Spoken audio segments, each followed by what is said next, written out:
And I'm very happy to be joining in your discussion today. Uh, Nothing better for a writer than to be asked to speak in reaction to somebody who has read one's book. So I was very happy to accept this invitation.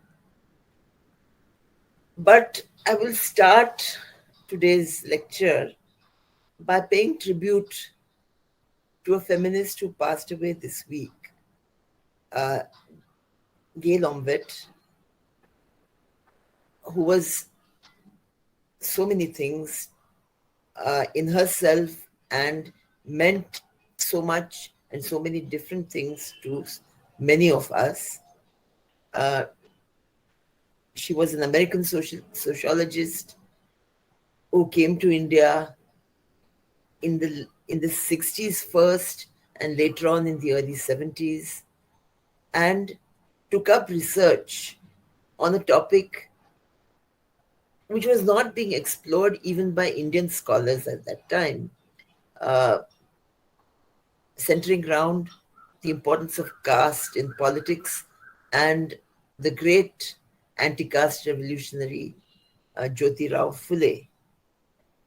Later on, Gail Omvet settled down in India, married an Indian, Bharat Patankar, who came from a family of activists, and lived the rest of her life in a small village in Sangli district in Maharashtra.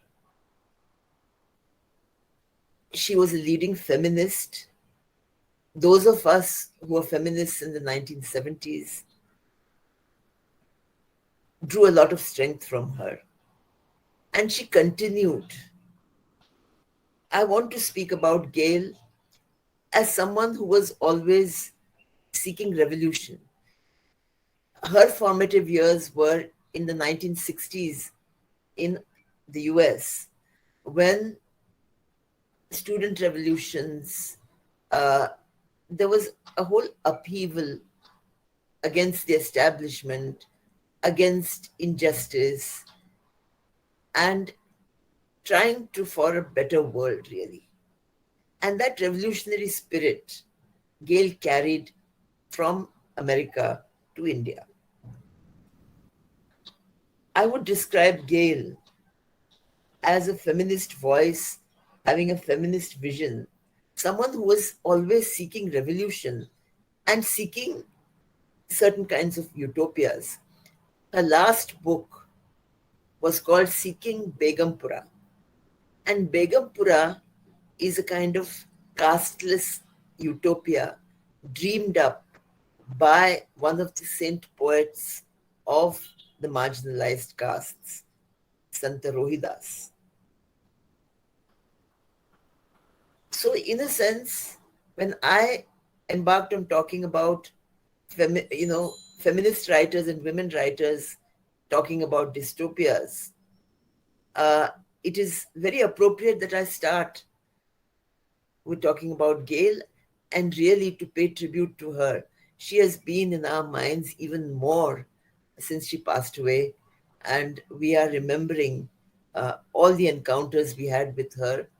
She was a prolific writer, and at every stage of her search for how do we make a better world, who will be the initiators of a revolutionary change, which she saw not only in Marxist terms, but in terms of abolishing caste, abolishing the social discrimination which rules our society.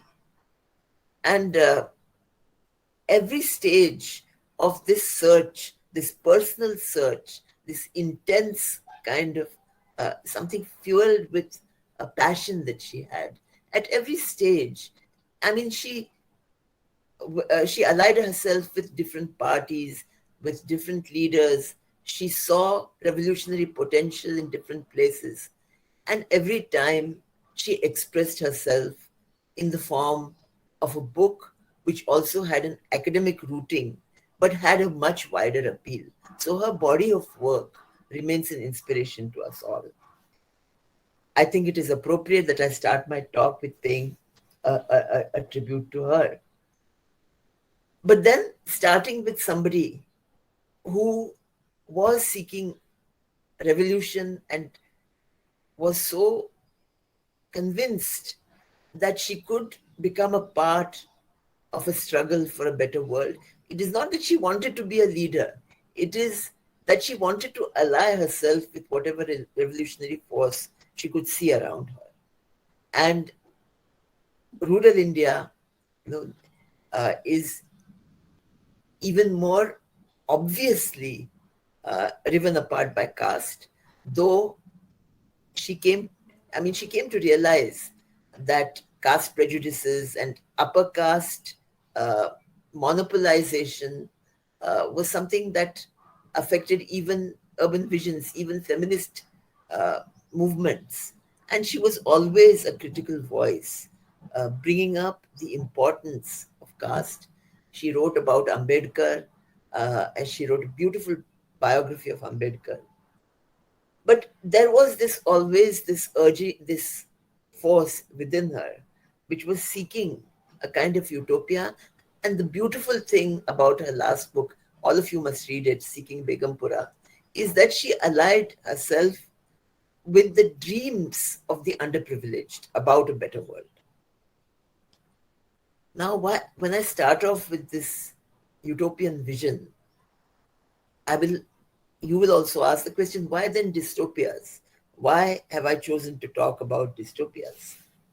Uh, One thing we can do here is quote Antonio Gramsci, the great Marxist revolutionary, who also conducted his struggle in the most adverse circumstances when fascism was coming to power in Italy, and was imprisoned for much of his life, and even from prison tried to articulate his vision of the revolution, which was a much broader vision than many of the communist parties had been around, had been uh, promoting around him. What one of the remarks he makes is, I am a pessimist by intelligence, but an optimist by will. So, in order to see the society clearly, you also have to be a pessimist, according to Gramsci. But he has an optimism of will in the sense that he believes that revolution is always possible. And this is the way I will start. Um, so, what I will talk about, I'm going to talk about some women authors, all of whom may not declare themselves as feminists. And we are at a point today where feminist articulations in the modern sense, and not just the modern but the contemporary sense, going back somewhere about 50 to 60 years ago to what was called the first wave of feminism in the 20th century. But we can start from there, though we can start much earlier as well. And so this feminist articulation has been going on for some time. It has brought about certain changes. There have been some successes, many failures. We have not transformed society as we dreamed of transforming it, but some laws have been changed, some mindsets have been changed, some discourses have been influenced, and these feminist articulations now are multitudinous. They are many voiced, and I think feminism, though it is not a kind of single stream, it has so many currents within it, uh, does recognize that there are many differences between us, among us, and yet there is some sort of a common thread. Um, so one of the things we can say is that there is a lot of feminist theoretical writing.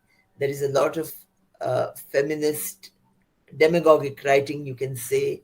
There is also, feminist fictions.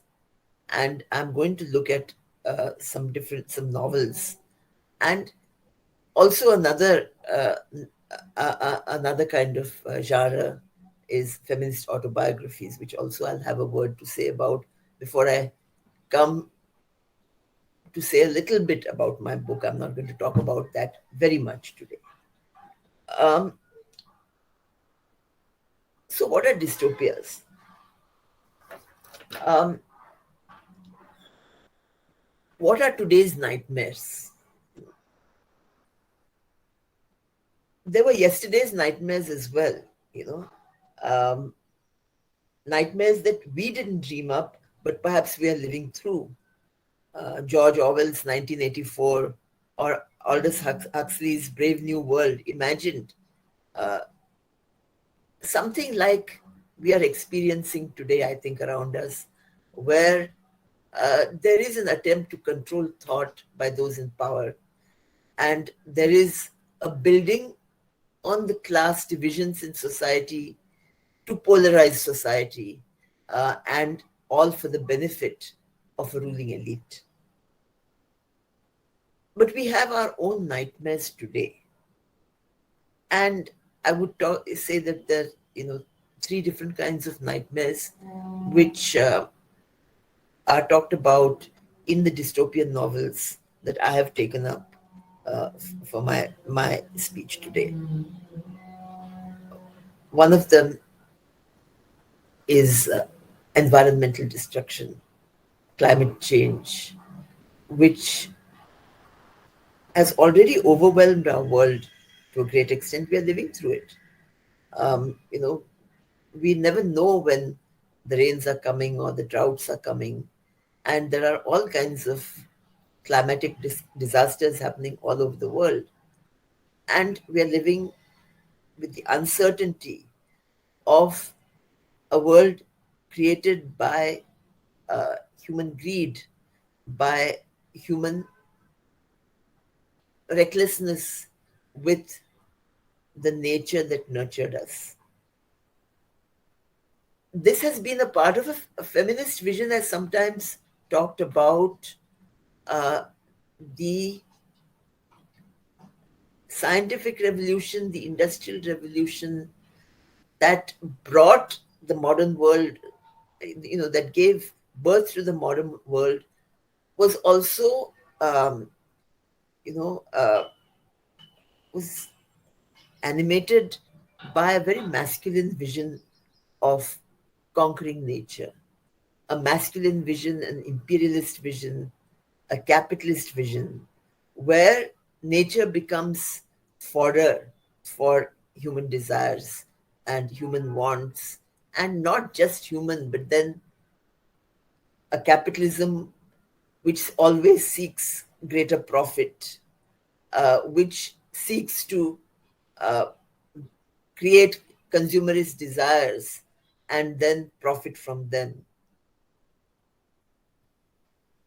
A capitalist politics that exploits the uncertainties and the insecurities that have come about, that people suffer from in this world driven by inequalities, and then also use these insecurities to secure their own rule.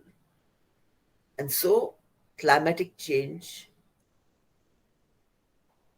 another thing which has happened is a demographic change.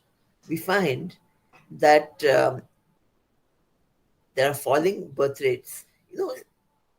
50 years ago, 60, 70 years ago, when many of the colonies of the 20th century and the 19th century became free of direct colonial rule, and the Western imperialist powers were afraid of a burgeoning population, a population explosion, which was a term I think first used widely in the 1960s. Today, we are facing falling rates of fertility everywhere, even in developing nations like India. And one of the nightmares is of a humanity that has no future, where children are not being born. And then, if children are not being born, what are we living for? How can we dream about a future at all? What legacy are we leaving for the generations which are coming? That is one kind of question. And if we have destroyed the possibility of humanity renewing itself, even demographically, then how can we have any kind of decent vision of the future at all? So that is another nightmare, the nightmare of falling fertility. And then there are nightmares of a disillusionment with the dreams of yesteryear, of just yesterday, where we have seen socialist experiments fall apart for various reasons. Does that mean that we cannot dare to dream of a better world, a world without inequality? The kind of Begumpura, which was a simple vision of a casteless utopia by a writer from the lowest caste, who are treated as less than human, as untouchable, and so on. So, have we lost the capacity to dream? Have we? I ask this question as someone who also was young in the 1970s. We might have been confused in our ideas. We might have been quite, uninformed about a lot of things. We might have been over enthusiastic about what we might achieve in our lifetimes. But we did have some dreams of a better world. Now, let me come to this topic. Uh, you know, I want to talk about some writers. I'll start off, and this is just a personal choice of novels. I'm sure many of you can think of other names and other writers, but I want to take them writing as women, which is quite an interesting thing. Now, let me start off with this fertility. Uh, there is one author who may be more familiar to many of you, Margaret Atwood, who wrote a novel called The Handmaid's Tale, which became a bestseller and then later was serialized on television and is streaming on various platforms. And then the television series continued beyond the scope of the novel as well. But basically, what Margaret Atwood is writing about is a world where very few women are fertile, and there is a regime in the US that wants to control the women who are fertile, and therefore they are identified through compulsory kind of biological testing and so on, and then they are institutionalized. They are uh, they are expected to bear the hope of humanity in their uteri, in their wombs, and their life is strictly regimented. It is a class society in which those who are rich may not, uh, uh, the women of that class may not be fertile, and then the women who are fertile are asked to bear children for them. Now, it's a powerful vision because it builds on certain things which have become reality since the novel was written. Now we have the phenomenon of surrogacy, where uh, wealthy women, wealthy families, not just the women, but often men, uh, patriarchal families who want an heir, can think of in vitro fertilization in a surrogate mother. And there are many poor women who have no other means of subsistence who opt for becoming surrogates. And all this is placed in the context of a global capitalism in which now the market has entered every area of our lives, so that not only physical commodities, not only services, but something as intimate as sexuality and childbearing now comes under the purview of the market. So this extreme vision, where the way that fertile women are herded and regimented and their freedom totally restricted, and they are forced, in fact, they are forced to undergo institutional rape so that the males of the wealthy families can have their heirs.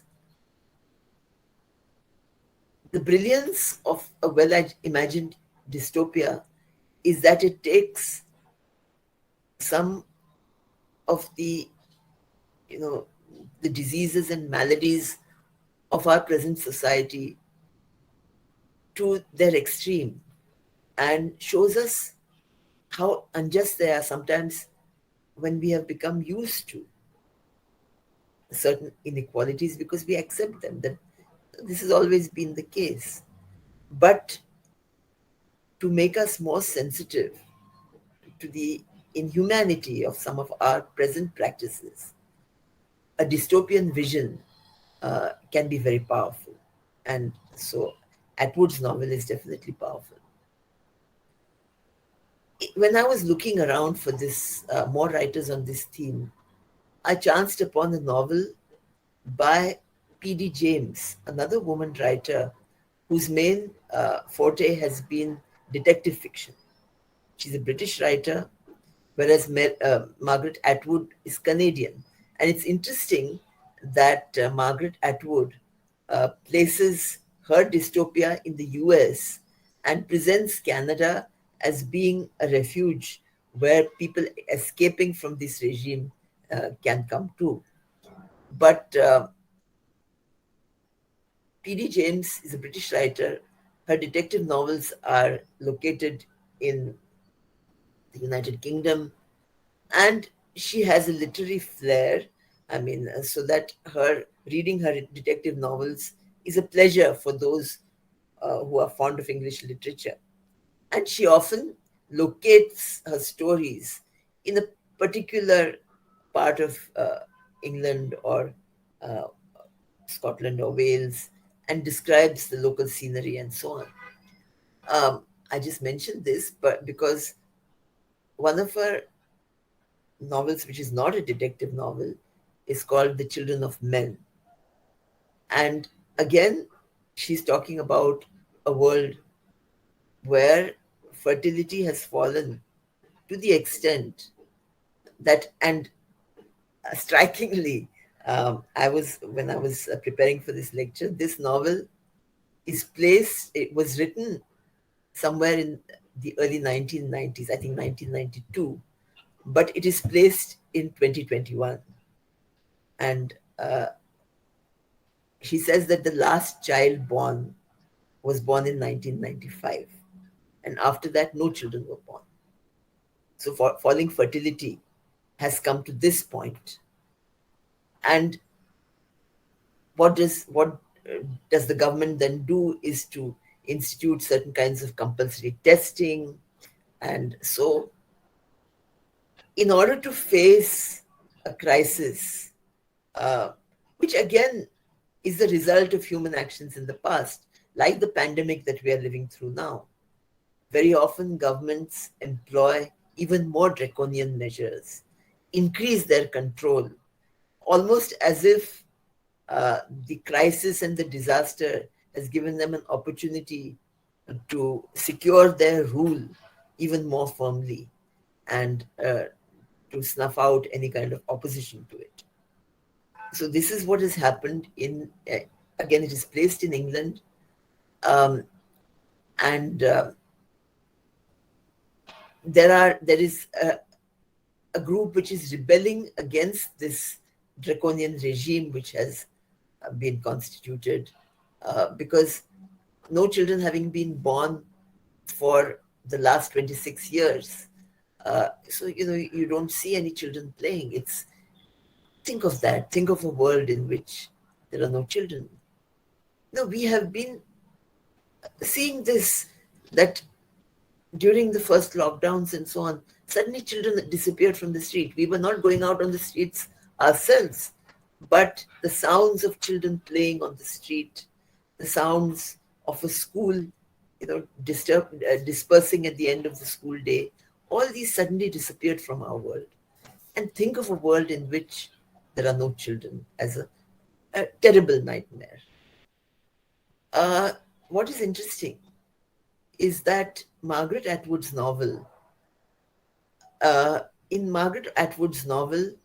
the draconian regime which she imagines uses a certain kind of, theological imagery and religion in its most oppressive form.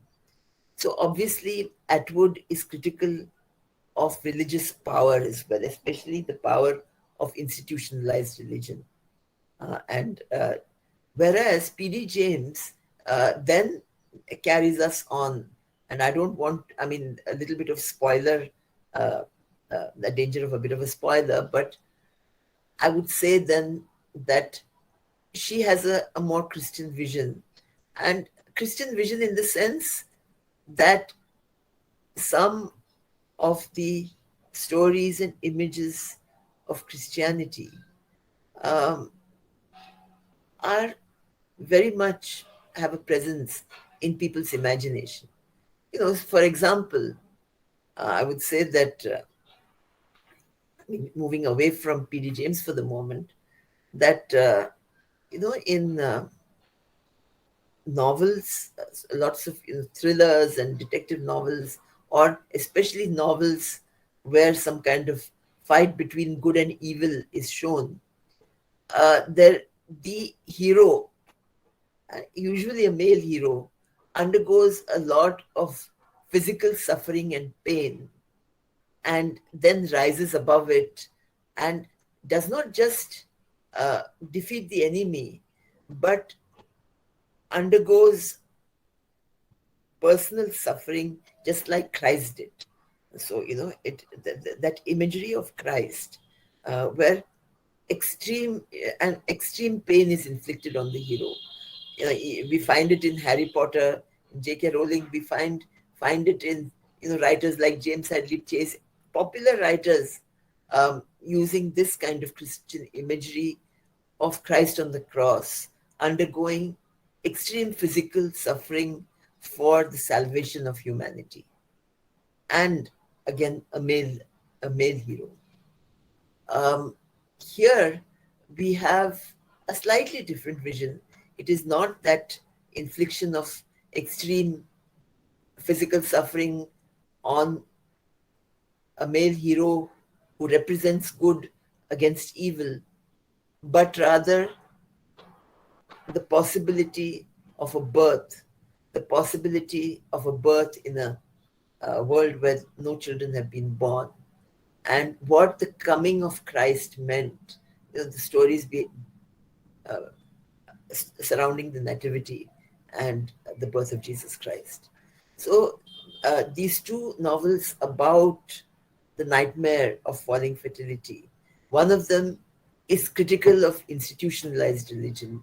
The other one draws on the imagination of surrounding the Bible and the Christian religion, which so many are familiar with. So, when you have dystopias, dystopian novels also present some kind of morality. And how is that morality related to religious moralities and religious ethics? Another novel I would like to talk about is centered around the idea of environmental destruction. Uh, it is called The Memory of Water. Again, I chanced upon this novel. It is written by a young Finnish woman called Emi Iteranta. Emi Iteranta. These are unfamiliar names, and you can understand what the title means: the memory of water in a water scarce world where droughts have overcome even a country like Finland, which has a long coastline, which has a harsh climate. It is in the extreme north, and the countries of Scandinavia and the extreme north. Finland doesn't call itself a part of Scandinavia. It is a slightly different nation with a language which is not based on the Indo-European, which is not a part of the Indo-European family of languages. And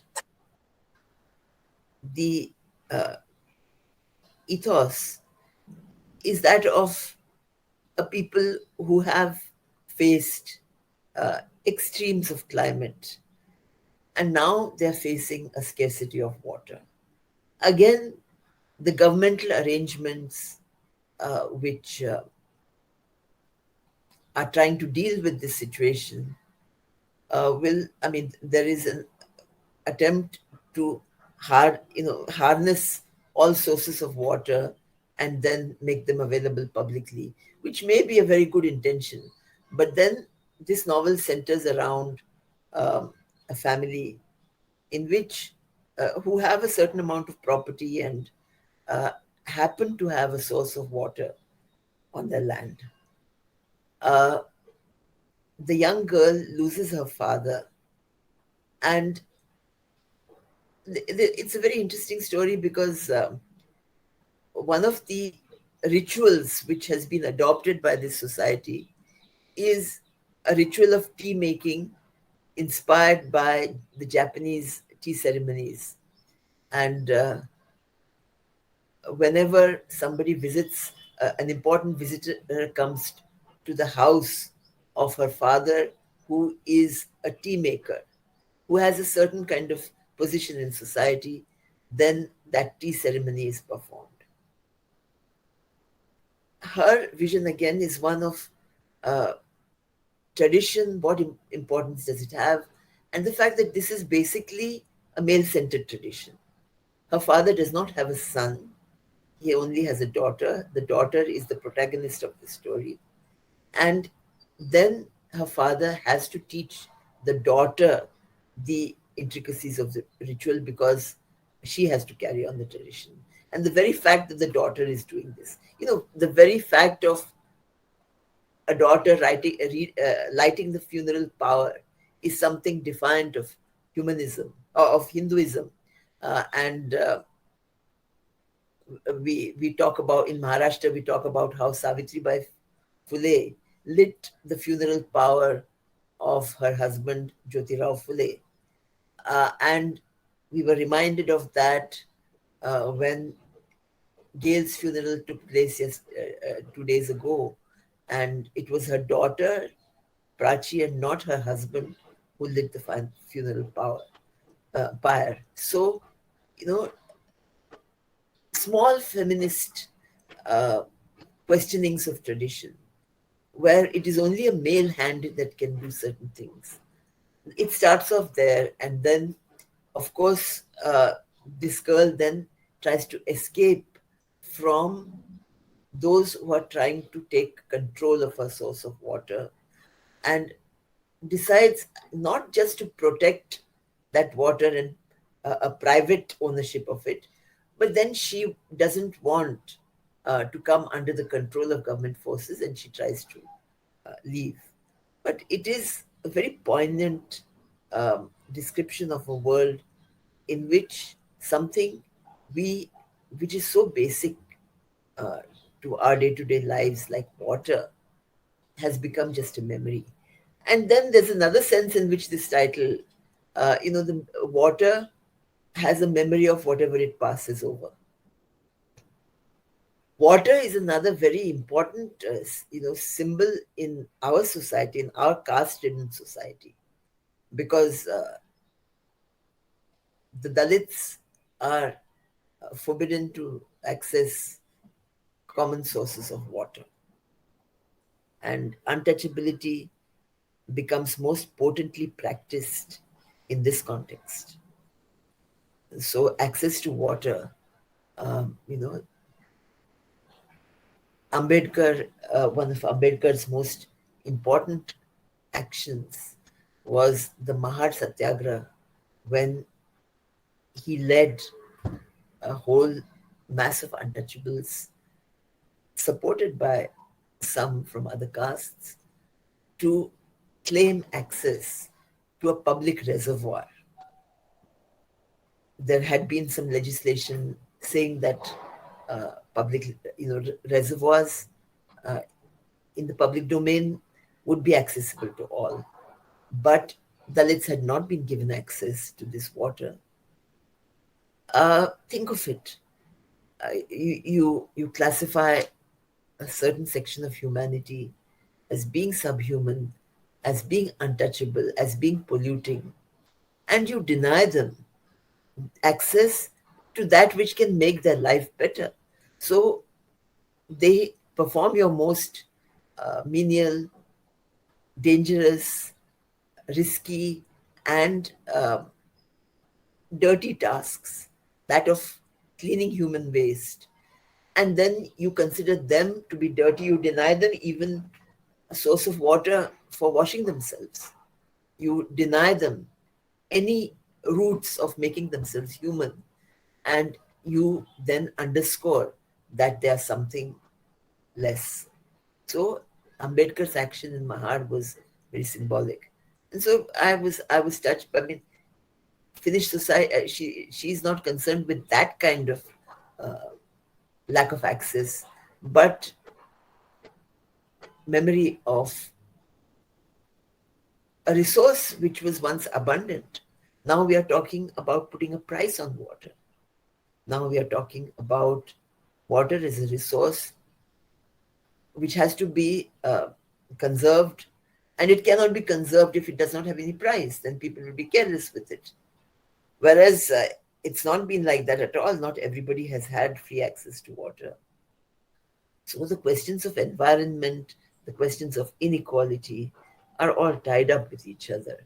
But there are others, but I was struck by this imagination and a young girl, how she sees the possibility of moving to uh, a better way of dealing with this kind of widespread disaster.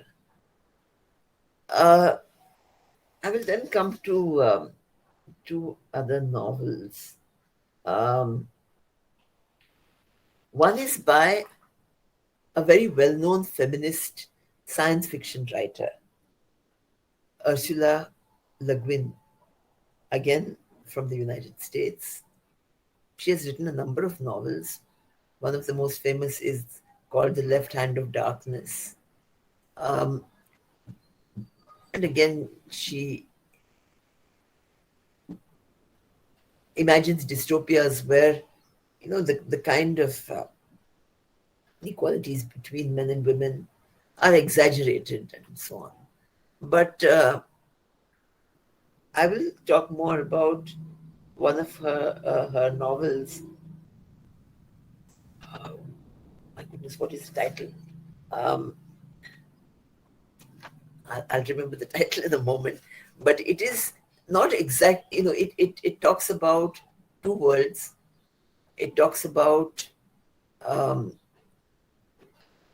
the future when humankind has colonized various planets, and there is one planet um, which has a class society, and not just a class society, but a society in which uh, inequality between the genders is also taken to the extreme. It is only men who have access to higher education, and women are excluded from all these activities. A group led by a woman breaks off from this society and colonizes the moon of this planet. And this novel is placed many years after this happened. And it starts off from the society on this moon, which has tried to create a utopia which denies class divisions, which is based on a vision of anarchy. Anarchy is also a certain kind of utopia, um, inspired perhaps by Marx, who talked about a classless society where the state would have withered away. Um, but the anarchists were never quite attuned to the Marxist idea of revolution. One of the famous anarchists of the 20th century was Emma Goldman, who often was close to the communists and the Bolsheviks and the Russian Revolution, but always questioned what it brought. So, that even during the Russian Revolution, there were many women who were raising this question of gender equality within the revolution. And it's interesting that in this novel, um, Ursula Le Guin is talking about uh, a society which is based on anarchy, which does not create property, where everything is held in common, where boys and girls are taught uh, in the course of their education, not just a curriculum of reading and writing, but also of acquiring technical skills. And everyone has to spend some time in doing the more onerous and unwanted tasks of cleaning waste, of sweeping the towns. And it tries to create this kind of world, but we have a figure who arises within, who is a physicist, and finds that this society also has developed its own rigidities. It's a complex and highly intellectual novel where two kinds of systems are contrasted with each other, and this man travels from one to the other. Um, he carries with him the vision of a society in which men and women are equal. It is a male protagonist, no doubt. But this novel talks about how we create our own nightmares, how the kind of utopias we try to bring into existence don't quite turn out the way that we imagined them. And she's not making any kind of, very sweeping statement like, inequality is inevitable or something like that. Or, we need uh, a division of society into classes or something of that sort. She's not saying anything like that, but she's just presenting us with the vision of the possibility that utopias can go wrong. Again, a very sensitive and thought-provoking novel. I'll tell you the title in a moment. I'll tell you before I finish this. It has just slipped my mind.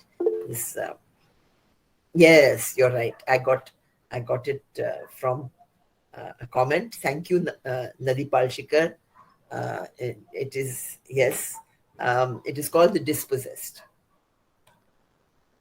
So, dystopias and utopias that turn into dystopias represent a feminist kind of critical vision about which I think questions that whole very masculinist modern vision of man conquering all, man conquering nature, carried on even, into a certain kind of vision of communist revolution where, okay, we can abolish classes. And oh, just a moment, I have to make sure about the charge of my uh, please excuse me for a moment.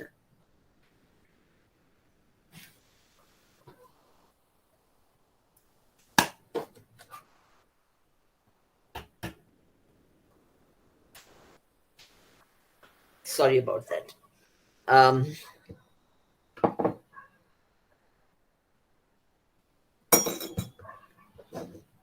so that's why I'm saying that these dystopian visions are a part of a certain feminist approach, a broader feminist approach, because women are critical of dominant ways of thinking.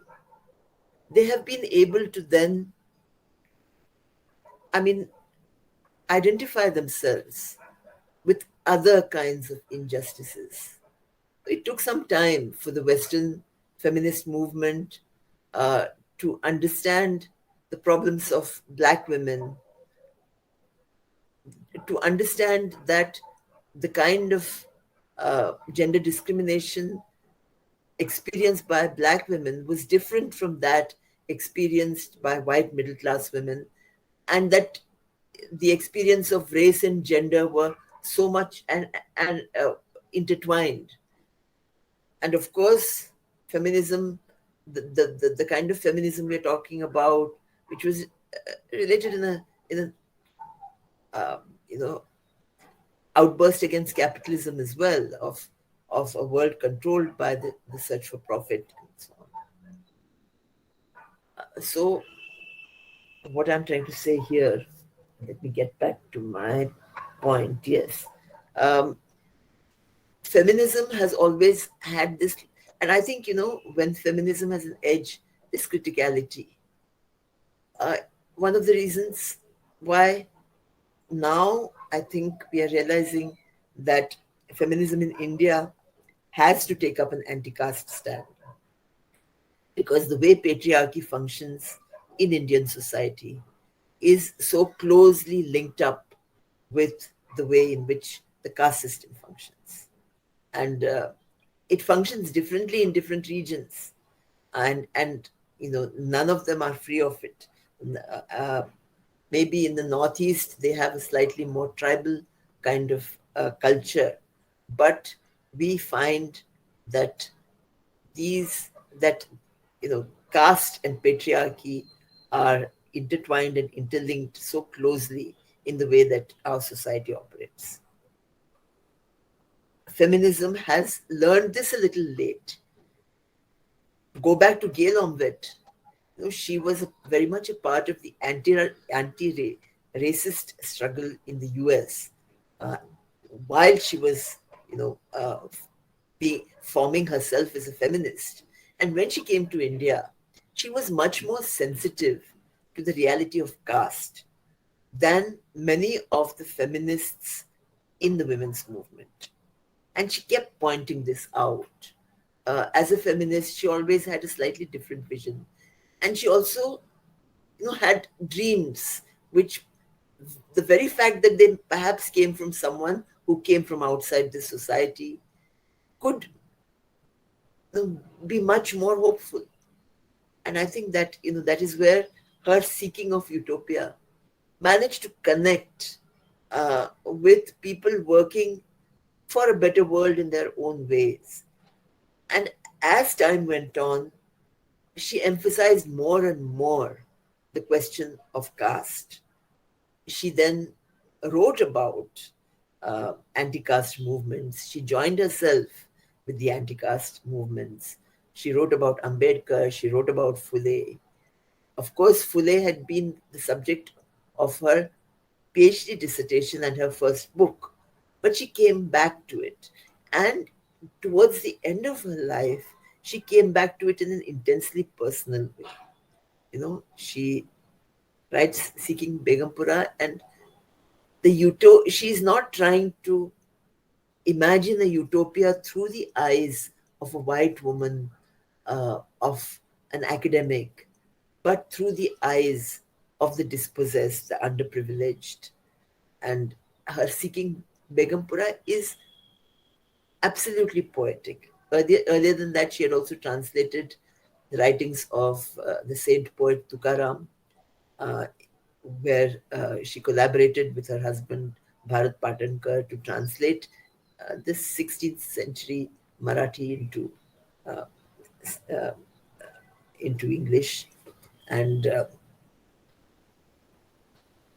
that she has written many books. And I think the feminist vision, which is a critical vision, and I think that is the strength of feminism. We have been we are have our dreams of utopias, and yet we are suspicious of utopias. And I think these authors represent this to me.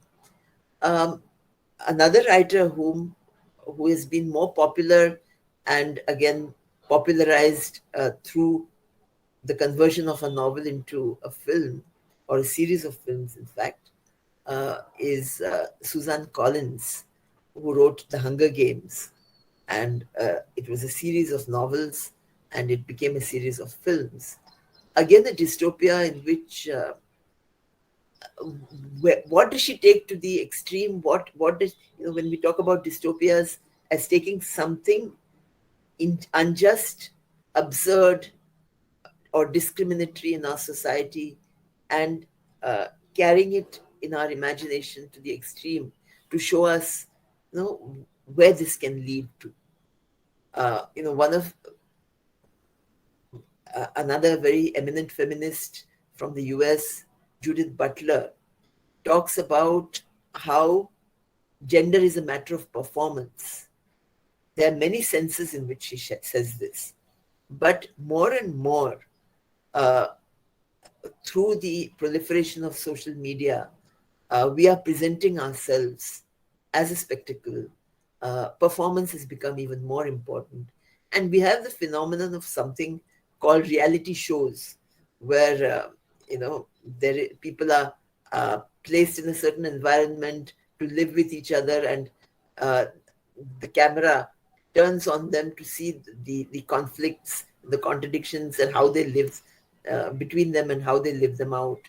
A kind of spectacle of human interaction, which viewers find even more interesting than scripted serials about family life, which usually have very reactionary kind of. I mean, these serials which have a very patriarchal vision, which glorify wealthy homes and a Brahminical view of life, Brahminical uh, style of life, and Brahminical values. We find these on television, and we find the reality shows. So, Hunger Games is reality shows taken to the extreme, where a boy and a girl are chosen to engage in a combat to the death, and there is a training, of going back to um, uh, confronting the forces of nature again. And a staged show with a lot of spectacle, where again makeup and dress and costume and setting the stage is combined with a life-threatening, aggressive kind of pursuit. So I think this was a huge success, The Hunger Games. The novel was introduced to me by my son, and I read it, and I thought I would include this in my talk of utopias imagined by women. And so, what I want to say really is that I think these kinds of writings give us also a lot of food for thought, so that you do not have to be didactic um, in order to put across the messages of feminism. Uh, this playing with the imagination, uh, fictional writing, autobiography, feminist or women's autobiographies have also been significant.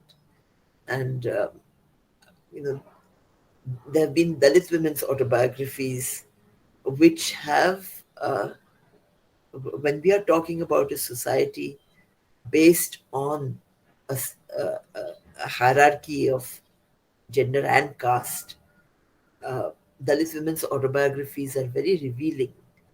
Where to oppose the system, To talk just about opposing patriarchy, even though we find that Dalit men may be uh, abusive or oppressive of the women in their family, it does not necessarily mean that a woman confronting this will think of patriarchy alone. She will think also of how society treats the Dalit man, emasculates him, and uses women to remind him of his helplessness and his subordination in the society. And people from other castes need to become sensitive to these realities, these other realities, if we want to oppose caste, if we want to oppose patriarchy in our society as well. And these are social revolutions. And one of Gale's other books was had the title Reinventing Revolution. There was a period in the 1980s where those on the left also realized that it was not just class struggle, but a number of other kinds of movements which were important. The feminist movement, the ecological movements uh, against environmental destruction, the anti caste movement, all these social movements were equally important and gave us the energy to change society. So I think that, and feminism, for example, also could sympathize when with more recent kind of movements like the movement of the disabled or the physically challenged, the mentally challenged, to look on um, their situation because much more in earlier decades, women were seen as being weak and in need of protection, and therefore then pushed out of certain areas of human activity or power, and patronized and thought of as somebody weak who needs to be supported, and that policy should be directed towards supporting them. Women feminists could identify with the fact that the disabled also feel the same. They want to contribute to society, and they are human beings, they're parts of our society. It is not a help to think of the disabled as just needing support or sympathy. We have to have a much more nuanced, sensitive understanding of people who are different from ourselves. Only then can we move towards a better world. And I'm using this term, a better world, replacing the idea of a utopia. It is a modest kind of aim or objective. And I think in my book as well, I'm modest in what I'm asking for, though I'm very much against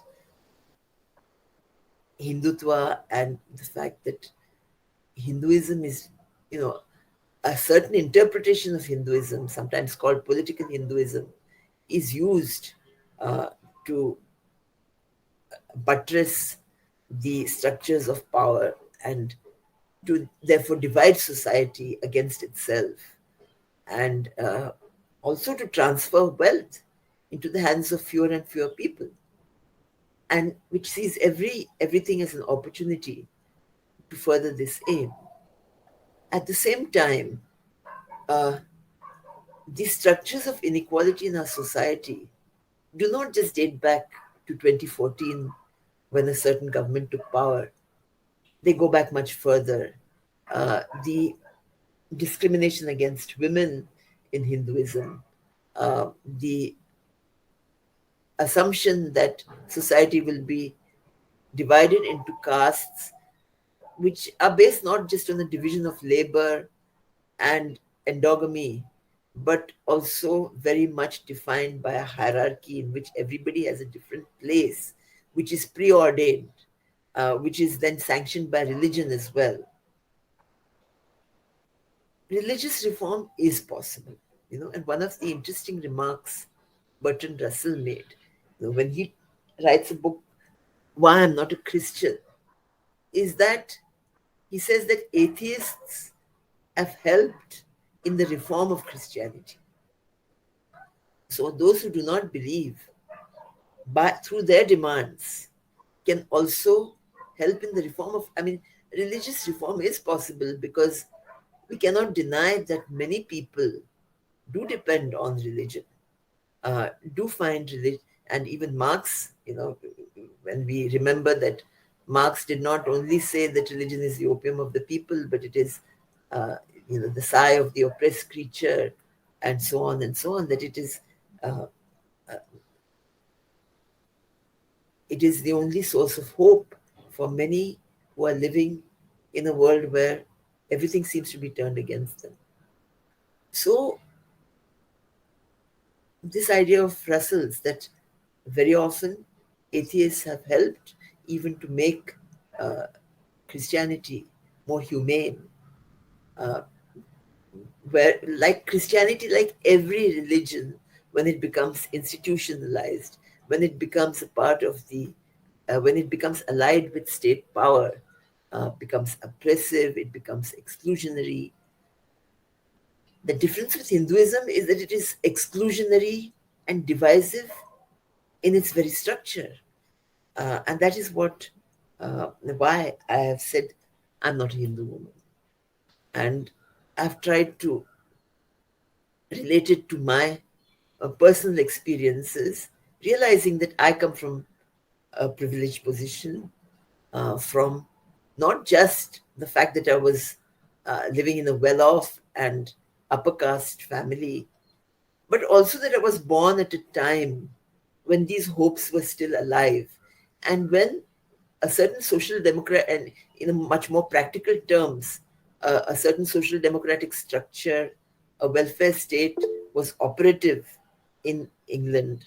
Um, should we will stop for questions a little later? No, that is okay? Um, Okay, ma'am. Okay. Yeah, I will wind up fairly soon now, and then we can perhaps open up the discussion. So I'm just talking a little bit now to relate my concerns in my book, and I've also tried to avoid a kind of didactic uh, voice or a didactic way of expressing myself, because I think self reflexivity, always trying to come back to one's own experiences, one's own positions. How does one relate to the society we find ourselves in? When we resist, when we sometimes buckle under, when we accept certain inequalities, when we sometimes allow ourselves to be blinded by the lies that we are being told, or we are careless uh, about understanding things. Again, I will remember Gail Ombet, who, the way in which she uh, joined her academic rigor and uh, produced such good books while pursuing something which was much more emotional and passionate and from the heart. That is what gives her book so much power. And that is why her legacy will live on, not in only in the memories of those who associated with her and saw her as a woman and a person and a human being who always admitted that she was fallible. I mean, that was one of the greatest parts of Gail's genius, that having tried a certain kind of path to revolution, if it doesn't work, she's willing to try another. And throughout her life, this was a kind of journey. And this is one of the visions of feminism. When we say the personal is political, it's a very complex statement. It doesn't have just one meaning.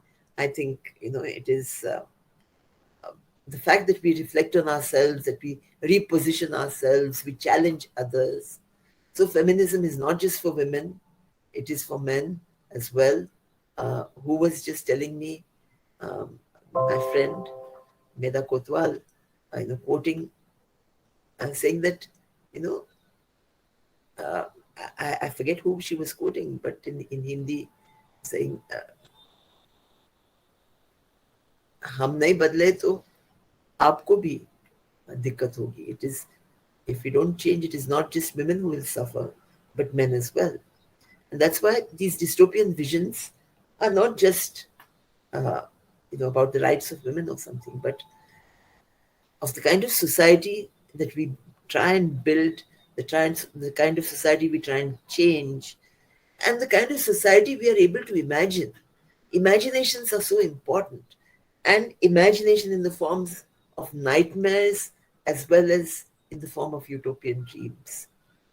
Imagination in the realization that utopias can turn to dystopias if we are not vigilant. That's why I found the fact that so many women are bringing their imaginations to bear on this huge collective task we have before us, to be extremely inspiring and a part of those different feminist articulations that we are bringing forward. My book was not a novel, it was not like that, and it was not even an autobiography, though it has certain autobiographical elements in it. But it also tried to marry these, the political vision and the personal vision. And so I am happy to be a part of this collective voice, which is so rich and so many textured. And that is why it gives us hope. Not because it is a theory of everything that physics aims to achieve, but somehow doesn't ever get there. We don't try for that. We are trying for something else. And we'll keep on trying. Thank you.